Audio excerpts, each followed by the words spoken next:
পেন্সিলে আঁকা ভালোবাসা। প্রান্ত, তুমি চলো, নির্ভয়ে চলো, আমি আছি তো। প্রমি, না প্রান্ত, কোনো মারামারির প্রয়োজন নেই, বাদ দাও।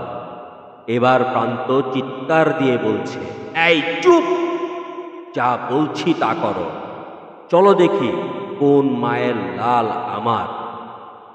এই বলে চুপ হয়ে গেল প্রান্ত।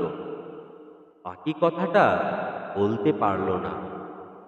প্রমির হাত শক্ত করে ধরে এলাকায় ঘুরছে প্রান্ত। প্রায় ঘণ্টাখানেক পর ওই ছেলেদের মধ্যে চারজনকে পাওয়া গেল।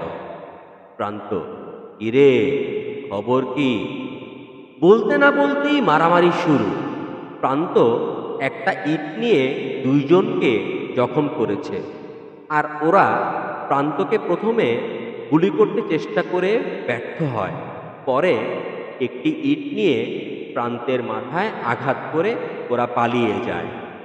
প্রান্তর পুরো শরীর রক্তে ভিজে গিয়েছে। প্রমি দ্রুত প্রান্তকে হসপিটালে নিয়ে যায় এবং ট্রিটমেন্ট শেষ করে বাসায় নিয়ে আসলো। প্রমি, প্রান্ত, এখন একটু বিশ্রাম নাও, আমি পরে আবার আসব।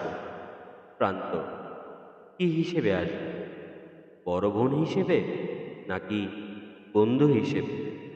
প্রমি, উত্তরটা জমা থাক, পরে বলবো।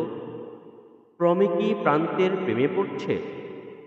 প্রান্তের মনের ভেতর যা বসবাস করছে, প্রমিরও কি তাই হচ্ছে? কি হতে যাচ্ছে বলছি পঞ্চম খণ্ডে, ইনশাআল্লাহ।